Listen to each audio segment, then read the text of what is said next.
Hello guys இந்த வீடியோவில் மெயினாக நான் வந்து சொல்ல வந்தது ரெண்டே விஷயம் தான். யார் பேங்கிங் ப்ரிஃபர் பண்ணலாம், யார் ப்ரிஃபர் பண்ண வேணாம்.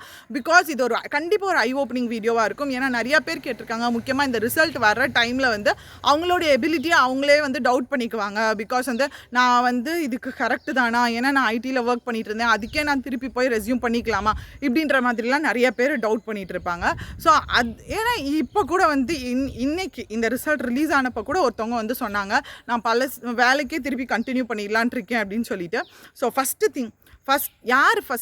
யார் வந்து நீங்கள் பேங்கிங் ப்ரிஃபர் பண்ண வேண்டாம் அப்படின்றத ஃபர்ஸ்ட் ஆஃப் ஆல் சொல்லிடுறேன். ஃபஸ்ட்டு திங் பார்த்திங்க அப்படின்னா, எனக்கு ப்ரெசென்ட்டாக நான் வேலை பார்க்குறது IT or whatever sector, என்ன செக்டாரில் இருந்தாலும் எனக்கு ரொம்ப எக்ஸைட்டிங்காக இருக்குது, அது ஹை பேயிங்காக இருக்குது, அதுலேயே நான் சாட்டிஸ்ஃபைடாக இருக்கேன் அப்படின்றவங்க கண்டிப்பாக இன்னொரு ஆப்ஷன் சூஸ் பண்ணவே மாட்டாங்க.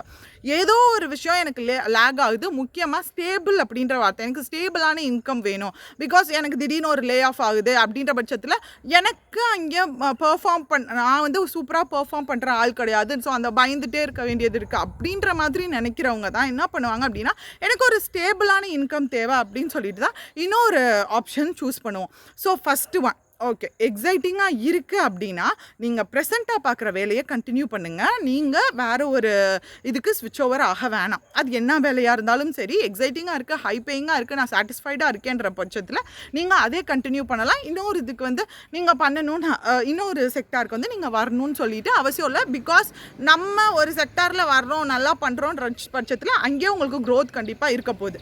அடுத்தது, இது ரொம்ப ரொம்ப ரொம்ப மெயினான இம்பார்ட்டண்ட்டான ஃபேக்டர். ஸோ இந்த ஃபேக்டர் என்ன அப்படின்னு பார்த்தீங்கன்னா, எனக்கு ஆப்டியோ இங்கிலீஷோ ரீசனிங்கோ வந்து ஏதாவது 2 சப்ஜெக்டாக இருக்கட்டும், ஒரு சப்ஜெக்ட் படிக்கவே பிடிக்கல, சுத்தமாகவே பிடிக்கல, கடுப்பாக வருது, அதை பார்க்குறதுக்கே கடுப்பாக வருது அப்படின்ற கேஸில் தயவு செஞ்சு என்ன அப்படின்னா, இன்கேஸ் எனக்கு வந்து லாஜிக்கல் திங்கிங்காக இருக்கட்டும், ஆப்டியாக இருக்கட்டும், இதெல்லாம் கொஞ்சம் யோசித்து போடுற மாதிரியான டாப்பிக்காக, எனக்கு இதை விட வந்து ஜென்ரல் சயின்ஸ் இந்த மாதிரியாவது படிக்க பிடிச்சிருக்கு அப்படின்னா, படிக்கிறதுக்கு நிறையா பிடிக்குது, இந்த மாதிரி வந்து நான் ப்ராப்ளமேட்டிக்காக வந்து சால்வ் பண்ணுறது இதெல்லாம் காட்டிலும் எனக்கு படிக்கிறதுக்கு ரொம்ப பிடிக்குது. அதுக்கேற்ற மாதிரி ஃபார் எக்ஸாம்பிள் இப்போ டிஎன்பிஎஸ்லாம் நிறைய வாஸ்ட்டாக படிக்கணும், அது மெமரைஸ் பண்ணணும். இதில் ஆப்டிலாம் அதில் ஒரு 25 மார்க் அந்த மாதிரி தான் இருக்கும். ஸோ அந்த மாதிரி நீங்கள் பாருங்கள்.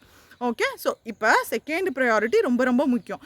ஏன்னா எனக்கு நல்லா செகண்ட் ஆப்ஷன் ரொம்ப ரொம்ப முக்கியம். எனக்கு நல்லா ஒரு சப்ஜெக்ட் வருன்றது வேறு, எனக்கு ஒரு சப்ஜெக்டில் பார்த்திங்க அப்படின்னா படிக்கவே பிடிக்கல அப்படின்றது வேறு. ஒரு விஷயம் பிடிச்சாதான் நம்மளுக்கு அது நல்லா வரும், கரெக்டாப்பா? அதனால் உங்களுக்கு ஃபஸ்ட்டு இன்ட்ரெஸ்ட் வேணும். இன்ட்ரெஸ்ட் இல்லாமல் வந்து நான் உட்காண்ட்ருக்கேன் அப்படின்னாலும் நீங்கள் வேணால் உங்களுக்கு எந்த ஏரியாவில் இன்ட்ரெஸ்ட் இருக்கோ ஸோ அங்கே நீங்கள் உங்களுடைய டைமை ஸ்பெண்ட் பண்ணி படிக்கலாம். ஸோ இங்கே வந்து உங்களுக்கு வந்து இன்ட்ரெஸ்ட் இல்லாத ஒரு ஏரியாவில் நம்ம உட்காந்துட்டு நம்ம ட்ரை பண்ணிகிட்டே இருக்கோம் அப்படின்னா அதுவும் வேஸ்ட் ஆஃப் டைம் தான். ஸோ இந்த 2 கேட்டகரி ஆஃப் பீப்புள் ட்ரை பண்ண வேணாம். அடுத்து இன்னொரு முக்கியமான கேட்டகரி ஆஃப் பீப்புள் இருக்காங்க.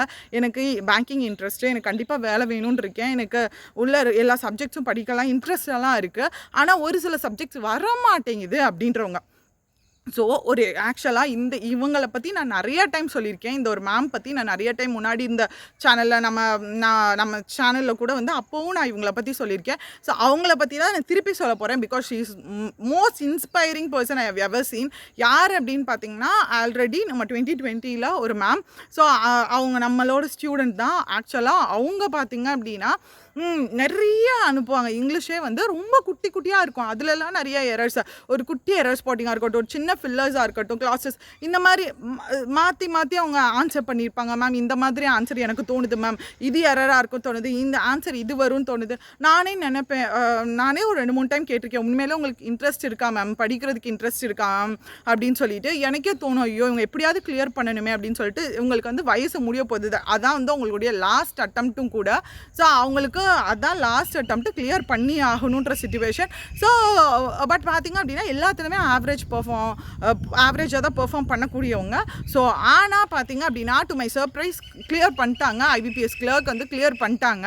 ஆனால் நானே வந்து கேட்டு எப்படி கிளியர் பண்ணீங்க அப்படின்ற மாதிரி தான் கேட்டேன். ஆக்சுவலாக அவங்க சொன்ன ஒரே ஒரு விஷயந்தான். ஏன்னா ஒருத்தவங்க ஒரு கான்செப்ட், இப்போ ஒரு டைம் அண்ட் ஒர்க்குன்னு ஒரு கான்செப்ட் எடுக்கிறோம், ஒரு 2 நாள் ஆகுது அவங்களுக்கு கம்ப்ளீட்டாக அதை படிக்கணும். எனக்கு 1 வாரம் ஆகும் அந்த கம்ப்ளீட் டாப்பிக்கை லேர்ன் பண்ணிக்கிறதுக்கு. ஆனாலும் நான் விட மாட்டேன். அந்த ஆனால் அவங்களுக்கு குழந்தையும் இருக்குது. அந்த குழந்தையும் வச்சுட்டு தான் அவங்க படித்து கிளியரும் பண்ணியிருக்காங்க. குழந்தையும் இருக்குது, அவங்களுக்கு ஏஜும் பாராக போகுது, எவ்வளவோ ப்ரெஷர் இருக்கும் ஃபேமிலி சைடு இருந்தும். வீட்டில் வேலை பார்க்கணும், எல்லாமே பார்க்கணும். அவங்க லிட்ரலாக வந்து லைக் அந்த எக்ஸாம் டைம்லலாம் தூங்கினதே 3 மணி நேரம் அப்படி தான் சொன்னாங்க. ஆனால் அதுக்கு உங்களையும் நான் 3 மணி நேரம் அப்படி தான் தூங்கணும்னு சொல்லலை. ஏன்னா நான் 4 மணி நேரம் ஒரு நாளைக்கு படித்தாலும் அது எஃபெக்டிவாக படித்தா போதும் தான். ஆனால் லைக் இவங்களுடைய கேஸில் நான் சொல்கிறேன், இவங்க சொன்னது அப்படி தான். ஒரு இங்கிலீஷாக இருக்கட்டும், ஒரு ஆப்டியாக இருக்கட்டும், ரீசனிங்காக இருக்கட்டும், ஒருத்தவங்க ஒரு குட்டி ஒரு பஸ்ஸில் சால்வ் பண்ணுறதுக்கு 5 மினிட்ஸ் ஆகுது அப்படின்னா எனக்கு அந்த பஸ்ஸில் சால்வ் பண்ணுறதுக்கு 20 மினிட்ஸ் 25 மினிட்ஸ் ஆகும். இருந்தாலும் நான் அந்த 5 மினிட்ஸ்க்கு வர வரைக்கும் என்னென்ன பண்ணணும் அப்படின்ற மாதிரி தான் நான் ட்ரை பண்ணி வந்து நான் பண்ணேன். நான் லிட்டரலாக தூங்கினதே 2 மணி நேரம் 3 மணி நேரம் தான். என் வீட்டு வேலையும் பார்க்கணும், இதுவும் பார்க்கணும். ஆனால் எப்படினாலும் இந்த டைம் நான் கிளியர் பண்ணி ஆகணும் அப்படின்றது தான் படித்தேன். ஸோ அப்படி தான் படித்தேன் அப்படின்னு சொல்லிட்டு உண்மையில அவங்க ரொம்ப ரொம்ப இன்ஸ்பைரிங்கான பர்சன். மெயினாக வந்து நான் அவங்கக்கிட்ட இருந்து நினச்சதே அப்படி தான். முடியாது அப்படிலாம் கிடையாதுல்ல, கிடையவே கிடையாது. எனக்கு அதில் இன்ட்ரெஸ்ட் வேணும். ஒரு விஷயத்தில் இன்ட்ரெஸ்ட் இருந்துச்சு அப்படின்னா அதில் கண்டிப்பாக அதில் நான் ரொம்ப ஒன்றுமே எனக்கு 0 அப்படின்னா கூட கண்டிப்பாக கிளியர் பண்ணிடலாம். அதை தான் நான் உங்களுக்கும் சொல்ல வரேன். ஸோ நீங்கள் செகண்ட் கேட்டகரியில், அதாவது தேர்ட் கேட்டகரியில், இன்னொரு கேட்டகரியில் ஃபாலோ ஆகுறீங்க. எனக்கு படிக்க இன்ட்ரெஸ்ட் இருக்குது ஆனால் என்னால் கிளியர் பண்ண முடியல அப்படின்னு நினைக்கிறீங்க அப்படின்னா வெரி ஃபர்ஸ்ட் திங் பண்ணுறது பேசிக்ஸ். எந்த சப்ஜெக்ட்ஸ் இருந்தாலும் பேசிக்காக கிளியராக படிக்கணும். அது 1 மாதமோ 45 நாளோ ஆகுதுனாலும் பரவாயில்ல, பேசிக்ஸ் கிளியராக லேர்ன் பண்ணுங்கள். அதுக்கடுத்து ப்ராக்டிஸ் மட்டும்தான். டெய்லி பார்த்தீங்க அப்படின்னா ஒரு ப்ரிலிம்ஸ்னால் டெய்லி ஒரு ஃபுல் மார்க் எடுக்கிறது. நீங்கள் உங்களுக்கு யூடியூப் செஷன்ஸ் யாரோடாவது பார்த்தா பிடிக்குதா, அப்போ உங்களால் நிறையா கான்செப்ட் அண்டர்ஸ்டாண்ட் பண்ணிக்க முடியுதா, அது ட்ரை பண்ணுங்கள். ஸோ என்ன அப்படின்னா பேசிக்ஸ் படிக்காமல் ப்ராக்டிஸ் பண்ணுறதோ இல்லை எனக்கு பேசிக்ஸ் கற்றுக்கிட்டேன் சரியான ப்ராக்டிஸ் இல்லைன்றதோ ரெண்டுமே ஏதோ ஒன்று இல்லை அப்படின்னாலுமே நம்மளால் சீக்கிரம் கிளியர் பண்ண முடியாது. ஸோ ரெண்டுமே கரெக்டான லெவலில் இருக்கணும். ஃபஸ்ட்டு பேசிக்ஸ், அடுத்து அதுக்கான ப்ராக்டிஸ். இது ரெண்டுமே தேவை. கண்டிப்பாக நீங்கள் கிளியர் பண்ணிடலாம். ஆக்சுவலாக இந்த மேமை தான் நான் வந்து யாருக்குனாலும் எக்ஸாம்பிளாக சொல்வேன். பிகாஸ் ரொம்ப ரொம்ப ஆவரேஜ் தான். யாரையுமே அப்படி ஃபஸ்ட்டு சொல்லக்கூடாது தான். பட் அவங்க என்கிட்ட சொன்னது அது. நான் ரொம்ப ரொம்ப ஆவரேஜ் தான். ஏன்னா எனக்கு தெரியும், லைக் பர்சனலாக நிறைய டவுட்ஸ் அவங்க கேட்டிருக்காங்க.